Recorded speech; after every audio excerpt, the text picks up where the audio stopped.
ನಮಸ್ಕಾರ, ನ್ಯೂಸ್ 26ಗೆ ಸ್ವಾಗತ. ವೈಕುಂಠ ಏಕಾದಶಿಯ ಪ್ರಯುಕ್ತ ಮಲ್ಲೇಶ್ವರಂನಲ್ಲಿರುವ ಟಿಡಿಡಿಯಲ್ಲಿ ಪತ್ರಿಕಾಗೋಷ್ಠಿಯನ್ನ ಹಮ್ಮಿಕೊಳ್ಳಲಾಗಿತ್ತು. ಓಂ ನಮೋ ವೆಂಕಟೇಶಾಯ. ವೀರಾಂಜನೇಯುಲು ಅಂತ ನಮ್ಮ ಸ್ಥಳೀಯ ಅಧ್ಯಕ್ಷರು ಕರ್ನಾಟಕಕ್ಕೆ, ಮತ್ತೆ ಇತ್ತೀಚೆಗೆ ತಾನೇ ನಮ್ಮ ಚಂದ್ರಬಾಬು ನಾಯ್ಡು ಅವರು ಆಯ್ಕೆ ಮಾಡಿರುವಂತ ಅಧ್ಯಕ್ಷರು ತುಂಬಾ ಚೆನ್ನಾಗಿ ಕೆಲಸ ನಿರ್ವಹಿಸ್ತವ್ರೆ.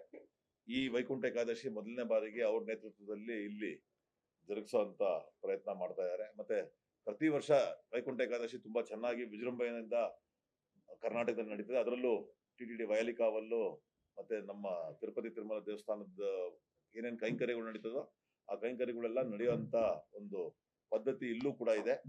ಇಲ್ಲಿ ಹೆಂಗೆ ನಡೆಸ್ತಾರೆ ಅನ್ನೋದು ನಮ್ಮ ಅಧ್ಯಕ್ಷರೇ ಹೇಳುವಂತ ಇದು ಆಗ್ಲಿ ಅಂತ ನಾನು ಫಸ್ಟ್ ಇಂಟ್ರೊಡ್ಯೂಸ್ ಮಾಡ್ಸೋದಕ್ಕೆ ಮಾಡಿದೆ. ಮತ್ತೆ ಅವರು ಮುಂದುವರಿಸ್ತಾರೆ. ಎಲ್ರಿಗೂ ನಮಸ್ಕಾರ ರೀ. ಓಂ ನಮೋ ವೆಂಕಟೇಶಾಯ. ಈ ವರ್ಷ 30ನೇ ತಾರೀಕು ಅಂದರೆ ಮಂಗಳವಾರ ವೈಕುಂಠ ಏಕಾದಶಿ ಇಲ್ಲಿ ಇರಲಾಗುತ್ತೆ. ಈ ವೈಕುಂಠ ಏಕಾದಶಿ ಅಂದರೆ ಆ ದಿನ ವಿಷ್ಣು ದೇವರು ತಮ್ಮ ಎಲ್ಲ 3 ಕೋಟಿ ದೇವರುಗಳನ್ನು ಜೊತೆಗೆ ಗರುಡ ವಾಹನದ ಮೇಲೆ ಭೂಮಿಗೆ ಬಂದು ಎಲ್ರಿಗೂ ಆಶೀರ್ವಾದ ಕೊಡ್ತಾರೆ ಅಂತ ಒಂದು ನಂಬಿಕೆ ಭಕ್ತರಿಗೆ. ಆದ್ರಿಂದ ಎಲ್ಲ ಭಕ್ತರು ಅವತ್ತು ದೇವಸ್ಥಾನಕ್ಕೆ ಬಂದು ದರ್ಶನ ಮಾಡಿಕೊಂಡ್ರೆ ಅವ್ರಿಗೆ ಮೋಕ್ಷ ಸಿಗುತ್ತೆ ಅಂತ ಜಾಸ್ತಿ ಜನ ಬರ್ತಾ ಇದ್ದಾರೆ. ಅವತ್ತು ಹೆಚ್ಚಿನ ಸಂಖ್ಯೆಯಲ್ಲಿ ಭಕ್ತರು ಬರೋದ್ರಿಂದ ಇಲ್ಲಿ ಅವರಿಗೆ ಆರಾಮಾಗಿ ದರ್ಶನ ಮಾಡೋದಕ್ಕಂತ ಟಿಟಿಡಿಯಿಂದ ಹಾಗೆ TTD board members Shri Naresh Kumar ಅವರು, RN ದರ್ಶನ್ ಅವರು, ಅವ್ರ ಸಹಕಾರದಿಂದ, ಹಾಗೆ ಇಲ್ಲಿನ ಸ್ಟಾಫು, ಹಾಗೆ ಲೋಕಲ್ ಅಡ್ವೈಸರಿ ಕಮಿಟಿಯಿಂದ, ಹಾಗೆ ದಾನಿಗಳು ಡೋನರ್ಸ್ ಅವರೆಲ್ಲರ ಸಹಕಾರದಿಂದ ಎಲ್ಲ ವ್ಯವಸ್ಥೆನ ಮಾಡಿದ್ವಿ. ಇದರಲ್ಲಿ ದರ್ಶನಕ್ಕೆ ಬರೋ ಭಕ್ತರಿಗೆ ಸುರಕ್ಷಿತ ಕ್ಯೂ ಲೈನ್ಗಳು, ಕಮ್ಯುನಿಕೇಷನ್ ಸಿಸ್ಟಮ್, ಮಾಹಿತಿ ವ್ಯವಸ್ಥೆ, ಕುಡಿಯುವ ನೀರು, ದೇವಾಲಯದಿಂದ ಪ್ರಸಾದ, ಡೋನರ್ಸ್ ಕೊಟ್ಟಿರೋ ಪ್ರಸಾದ, ಹಾಗೆ ಪ್ರಾಥಮಿಕ ವೈದ್ಯಕೀಯ ಇವೆಲ್ಲವೂ ವ್ಯವಸ್ಥೆ ಅವ್ರಿಗೆ ಆರಾಮಾಗಿ ದರ್ಶನ ಮಾಡ್ಕೊಳ್ಳೋಂಥ ವ್ಯವಸ್ಥೆ ಮಾಡಿದ್ವಿ. ಹಾಗೆ ಭಾಷ್ಯಂ ಸರ್ಕಿಲಿಂದ ಬರೋ VIP ಗಳಿಗೆ ಅಲ್ಲಿಂದ ಮಾತ್ರ ಬರೀ ಪ್ರೋಟೋಕಾಲ್ VIP ಗಳಿಗೆ ಮಾತ್ರ ವೆಹಿಕಲ್ಸ್ ಬಿಡ್ತಾರೆ. ಇನ್ನು 2 ಕಡೆಯಿಂದ ಅಂದರೆ 16th ಕ್ರಾಸಲ್ಲಿರುವ ಚೌಡಯ್ಯ ಮೆಮೋರಿಯಲ್ ಹಾಲಿಂದ ಸಾರ್ವಜನಿಕರಿಗೆ ಕ್ಯೂ ಲೈನ್, ಒಂದು ಸೇಫ್ ಕ್ಯೂ ಲೈನ್ ಮಾಡಿಬಿಟ್ಟು ಅಲ್ಲಿಂದ ಎಂಟ್ರಿ ಇರುತ್ತೆ. ಇನ್ನೊಂದು ದೇವಸ್ಥಾನ ಪಕ್ಕದಲ್ಲಿರೋ 16th ಕ್ರಾಸ್ 15th ಕ್ರಾಸ್ ಮಧ್ಯದಲ್ಲಿರುವ ಸೆಕೆಂಡ್ ಮೈನಿಂದ ಇನ್ನೊಂದು ಕ್ಯೂ ಲೈನ್. ಅಂದರೆ 2 ಕಡೆಯಿಂದ ಬರೋರು, ಮಲ್ಲೇಶ್ವರಂ ಸಂಪಿಗೆ ರೋಡ್ ಕಡೆಯಿಂದ ಬರೋರಿಗೆ ಒಂದು ಕ್ಯೂ ಲೈನು, ನಮ್ಮ ಭಾಷಣ ಸರ್ಕಲ್ ಕಡೆಯಿಂದ ಬರೋರಿಗೆ ಒಂದು ಕ್ಯೂ ಲೈನ್, 2 ಸೈಡ್ ಕಡೆಯಿಂದ ಕ್ಯೂ ಲೈನ್ ಮಾಡಿ ದೇವಸ್ಥಾನ ಹಿಂಭಾಗದಲ್ಲಿರೋ ಜಂಕ್ಷನಲ್ಲಿ ಮಾತ್ರ 2 ಕ್ಯೂ ಲೈನು ಜಾಯಿನ್ ಆಗ್ತದೆ. ಅಲ್ಲಿಂದ ಒಂದೇ ಲೈನ್ ಆಗಿ ಭಕ್ತರು ಬರ್ತಾರೆ. ಯಾರಿಗಾದ್ರೂ ಶೀಘ್ರ ದರ್ಶನ ಬೇಕಿದೆ ಅವರಿಗೆ ಮಾತ್ರ 200 ರೂಪೀಸ್ ಟಿಕೆಟ್ ತಗೊಂಡು ಅವರು ಶೀಘ್ರ ದರ್ಶನ ಮಾಡ್ಕೋಬಹುದು. ಹಾಗೆ ವಯೋಜನಕರಿಗೆ ಹಾಗೆ ವಿಕಲಾಂಗರಿಗಂತೂ ನಾವು ವಾಲಂಟಿಯರ್ಸ್ನ ಇಟ್ಟು ಅವರಿಗೆ ದರ್ಶನ ಸುಲಭವಾಗಿ ಮಾಡೋಕ್ಕಂತ ವ್ಯವಸ್ಥೆ ಮಾಡಿ.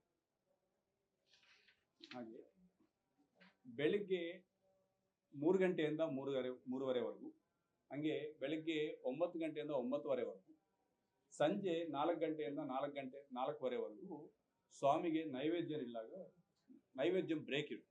ಆ ಟೈಮ್ನಲ್ಲಿ ಯಾವ ಭಕ್ತರಿಗೂ ದರ್ಶನ ಸಿಗೋದಿಲ್ಲ. ಅದು ಎಲ್ರಿಗೂ ನಾವು ತಿಳಿಸ್ಬೇಕಾಗುತ್ತೆ. ಇಲ್ಲಿ ಕ್ಯೂ ಲೈನಲ್ಲಿ ಇರೋರಿಗೆ ಎಲ್ಲರಿಗೂ ತಿಳಿಸೋಕೆ ವ್ಯವಸ್ಥೆ ಮಾಡಿದ್ದೀವಿ. ಬಟ್ ಮೀಡಿಯಾ ಮೂಲಕದಿಂದ ಇವೆಲ್ಲರಿಗೂ ಗೊತ್ತಾಗಬೇಕಾಗುತ್ತೆ. So 3 to 3:30 AM, 9 to 9:30 AM, ಹಾಗೆ 4 to 4:30 PM ಈ 3 ಟೈಮಲ್ಲಿ ಮಾತ್ರ ನೈವೇದ್ಯ ಬ್ರೇಕ್ ಇರುತ್ತೆ. ಹಾಗೆ ಈ ವ್ಯವಸ್ಥೆ ರಾತ್ರಿ 11 ಗಂಟೆಗೆಲ್ಲ ದರ್ಶನ ಕ್ಯೂ ಲೈನ್ನ ಸ್ಟಾಪ್ ಮಾಡಿ ಏಕಾಂತ ಸೇವಾ ಅಂತ ಸಲ್ಲಿಸಿ ಅವಾಗಿಂದ ದರ್ಶನ 11:30 ದರ್ಶನ ಇರಲ್ಲ. ಸೊ ಈ ವ್ಯವಸ್ಥೆ ಎಲ್ಲ ಮಾಡೋಕ್ಕೂ ನಾವು ಸಾರ್ವಜನಿಕ ಭಕ್ತರಿಗೆ, ಎಲ್ರಿಗೂ, ವಯೋಜನಕರಿಗೆ, ವಿಕಲಾಂಗರಿಗೆ ಎಲ್ರಿಗೂ ವ್ಯವಸ್ಥೆ ಮಾಡಲಿಕ್ಕೆ ನಮಗೆ ಸಪೋರ್ಟ್ ಮಾಡಿರೋ ಪೊಲೀಸ್ನವ್ರಿಗೆ, BBMP ಅವರಿಗೆ, ಎಲೆಕ್ಟ್ರಿಕಲ್ ಡಿಪಾರ್ಟ್ಮೆಂಟ್ನವ್ರಿಗೆ, ಹೆಲ್ತ್ ಡಿಪಾರ್ಟ್ಮೆಂಟ್ನವ್ರಿಗೆ, TTDನವ್ರಿಗೆ, ಡೋನರ್ಸ್ಗೆ, ಹಾಗೆ ರಿಮೈನಿಂಗ್ ಆಲ್ ಗೌರ್ಮೆಂಟ್ ಡಿಪಾರ್ಟ್ಮೆಂಟ್ ಎಲ್ಲರೂ ಹೃತ್ಪೂರ್ವಕವಾಗಿ ಅವ್ರ ಸಹಕಾರ ಕೊಟ್ಟಿದ್ದಾರೆ. ಅವರೆಲ್ಲರಿಗೂ ನಾವು ಧನ್ಯವಾದ ಹೇಳ್ತೀವಿ. ಹಾಗೆ ಇಲ್ಲಿರೋ ಸ್ಥಳೀಯ ನಿವಾಸಿಗಳು ಅವ್ರ ಕಡೆಯಿಂದ ತುಂಬ ಸಪೋರ್ಟ್ ಇದೆ ನಮಗೆ. ಲೋಕಲ್ ರೆಸಿಡೆಂಟ್ಸ್ಗೆ ಎಲ್ರಿಗೂ ಇವಾಗ ಈ ಸಂದರ್ಭದಲ್ಲಿ ಅವರಿಗೆ ಸ್ಪೆಷಲ್ ಥ್ಯಾಂಕ್ಸ್ ಹೇಳ್ತಾ ಇದ್ದೀವಿ. ಹಂಗೆ ಸ್ವಲ್ಪ 1-2 ಈ ವ್ಯವಸ್ಥೆ ಮಾಡುವಾಗ ಬಂದಿರೋ ಪ್ರಾಬ್ಲಮ್ಸ್ಗೆ ನಮ್ಮ TTD ಬೋರ್ಡ್ ಮೆಂಬರ್ ದರ್ಶನ್ ಅವರು, ಹೋಮ್ ಮಿನಿಸ್ಟರ್ ಶ್ರೀ ಪರಮೇಶ್ವರ್ ಅವರ ಕಡೆಯಿಂದ ಅವರ ಸಹಕಾರದಿಂದ ನಮಗೆ ತುಂಬ ಅನುಕೂಲ ಆಯಿತು. ಅವ್ರಿಗೂ ಸ್ಪೆಷಲ್ ಥ್ಯಾಂಕ್ಸ್ ಹೇಳ್ತಾ ಇದ್ದೀವಿ. ತಿರುಮಲ ತಿರುಪತಿ ದೇವಸ್ಥಾನದಲ್ಲಿ ಏನಾಗ್ತಾ ಇದೆ ಅನ್ನೋದೇ ಮೇಜರ್. ನಮ್ಮಲ್ಲಿ ಮಾಹಿತಿ ಕೂಡ ತುಂಬಾ ಜನಕ್ಕೆ ತಪ್ಪು ಮಾಹಿತಿನೋ ಅಥವಾ ಮಾಹಿತಿ ಸಿಗದೆ ಕೊರತೆಯಿಂದ ಮಾಡ್ತಾರೆ. ಹಂಗಾಗಿ ತಮ್ಮ ಮೂಲಕ ಒಳ್ಳೆ ಮಾಹಿತಿ ಸಿಗ್ಬೇಕು ಅಂತ 30ನೇ ತಾರೀಕು ನಮ್ದು ವೈಕುಂಠ ಏಕಾದಶಿ ಶುರು ಆಗುತ್ತೆ. ವೈಕುಂಠ ಏಕಾದಶಿಗೆ ಈಗಾಗಲೇ ಅಂದ್ರೆ 24 ಲಕ್ಷ ಜನ ರಿಜಿಸ್ಟರ್ ಆಗಿದ್ದಾರೆ. ನಾವು ಆನ್ಲೈನ್ ರಿಜಿಸ್ಟ್ರೇಷನ್ 24 lakhs ರಿಜಿಸ್ಟರ್ ಆಗಿದ್ದಾರೆ. ಅದರಲ್ಲಿ 1,80,000 ಜನಕ್ಕೆ ದರ್ಶನ ಕೊಡ್ತಾ ಇದ್ದೀವಿ. 1ನೇ ತಾರೀಕು, 30ನೇ ತಾರೀಕು, 31ನೇ ತಾರೀಕು. ಪ್ರತಿದಿನ ನಮಗೆ 70 ರಿಂದ 85,000 ಜನಕ್ಕೆ ದರ್ಶನ ಮಾಡೋಕ್ಕಾಗುತ್ತೆ. ಹಂಗಾಗಿ 10 ದಿವಸದಲ್ಲಿ ವೈಕುಂಠ ದ್ವಾರ ಈ ಸತಿ 10 ದಿವಸ ತೆಗೆದಿರುತ್ತೆ. ಹೋದ್ ಸತಿ ತರನೇ 10 ದಿವಸದಲ್ಲಿ ಹತ್ರ 8.5 ರಿಂದ 9 ಲಕ್ಷ ಜನಕ್ಕೆ ದರ್ಶನ ಆಗುತ್ತೆ. ಈ 10 ದಿವಸದಲ್ಲಿ ಯಾವುದೇ VIP ಲೆಟರ್ಸು ಅಥವಾ ಯಾವುದೇ ಶಿಫಾರಸ್ ಇರಲ್ಲ. ಎಲ್ಲಾನು ಆನ್ಲೈನೇ. ಮತ್ತೆ ಸೆಲ್ಫ್ ಯಾವ ಡಿಗ್ನಿಟರೀಸು ಸೆಲ್ಫ್ ಬರ್ತಾರೆ, ಯಾರೋ MLAಗಳು ಬರಬೇಕು ಅಥವಾ ಯಾರೋ ಮಿನಿಸ್ಟರ್ಗಳು ಬರಬೇಕು ಅಂದ್ರೆ ಅವ್ರು ಬಂದಾಗ ಅವ್ರ ಜೊತೆ ಸೆಲ್ಫ್ ಬರ್ತೀವಿ 4 ಜನನ್ನ. ಈ ರೀತಿಯ ಒಂದು ವ್ಯವಸ್ಥೆನ ತಿರುಪತಿ ತಿರುಮಲ ದೇವಸ್ಥಾನ ಮಾಡಿದೆ. ಮತ್ತೆ ಭಕ್ತಾದಿಗಳು ಫ್ಲೋ ಸಿಕ್ಕಾಪಟ್ಟೆ ಇರೋದ್ರಿಂದ 2ನೇ ತಾರೀಕಿಂದ ವೈಕುಂಠ ದರ್ಶನಕ್ಕೆ ಎಲ್ಲಾ ಭಕ್ತಾದಿಗಳಿಗೆ ಬಿಡ್ತೀವಿ. ಈಗಾಗಲೇ ಎಲ್ಲ ಅಂದ್ರೆ 30ನೇ ತಾರೀಕು ಯಾರು ಬರಬಾರ್ದು, 30ನೇ ತಾರೀಕು ದರ್ಶನ ಆಗಿಲ್ಲ ಅಂತ ಈಗಾಗಲೇ ಸೋಷಿಯಲ್ ಮೀಡಿಯಾಸ್ ಅಲ್ಲಿ ಸುಮಾರು ಬರ್ತಾ ಇರೋದ್ರಿಂದ ಆ ರೀತಿ ಏನಿಲ್ಲ. ತಿರುಪತಿಗೆ ಯಾರು ಬೇಕಾದ್ರೂ ಬರ್ಬೋದು. ಸೊ ಆ ರೀತಿ ಯಾವುದೇ ಒಂದು ವ್ಯವಸ್ಥೆ ನಮ್ಮಲ್ಲಿ ಅಂದ್ರೆ ಬರಬಾರ್ದು ಅನ್ನೋದೆಲ್ಲೂ ಇಲ್ಲ. ಯಾರು ಬೇಕಾದ್ರೂ ಬರ್ಬೋದು.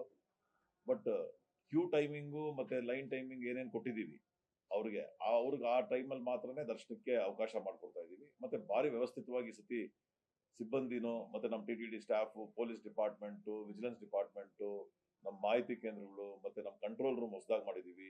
ಎಲ್ಲದನ್ನು ಮಾನಿಟರ್ ಮಾಡೋ ರೀತಿ ಮತ್ತೆ ಯಾರಿಗೂ ಅನಾನುಕೂಲ ಆಗದೆ ಅನುಕೂಲವಾಗಿ ಒಬ್ಬ ಭಕ್ತ ಹೊರಗಡೆ ಬಂದ್ರೆ ಅದ್ರ ಕೆಳಗಡೆ ಟೋಲಿಂದ ಹಿಡಿದು ಅಲ್ಪಿರಿ ಟೋಲಿಂದ ಹಿಡಿದು ಮೇಲ್ಗಡೆ ಬಂದು ಇದ್ದು ಹೋಗೋವರೆಗೂ ಪೂರ್ತಿ ವ್ಯವಸ್ಥೆಯಲ್ಲಿ ಮಾಡ್ಕೊಂತೀವಿ. ಊಟದ ವ್ಯವಸ್ಥೆ ಬೆಳಗ್ಗೆಯಿಂದ ರಾತ್ರಿವರೆಗೂ 24 hours ರೌಂಡ್ ದಿ ಕ್ಲಾಕ್ ನಡೀತದೆ.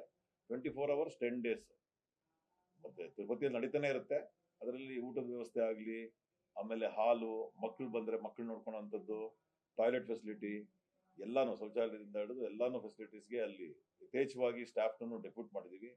ಯಾವುದೇ ರೀತಿ ಅಹಿತಕರ ಘಟನೆ ಆಗಬಾರ್ದು ಅನ್ನೋ ನಿಟ್ಟಿನಲ್ಲಿ ಪೂರ್ತಿ ವ್ಯವಸ್ಥೆನ ನಮ್ಮ ಇಒ ಅನಿಲ್ ಕುಮಾರ್ ಸಿಂಘಾಲ್ ಏನಿವಾಗ 3ನೇ ಬಾರಿ ಇಒ ಆಗಿದ್ದಾರೆ, ಅವರು ಮತ್ತೆ ನಮ್ಮ ಚೇರ್ಮನ್ BR ನಾಯ್ಡು ಅವರು ಪೂರ್ತಿ ಹೊಣೆ ತಗೊಂಡು ಪೂರ್ತಿ ನಿರ್ವಹಿಸ್ತಾ ಇದ್ದಾರೆ.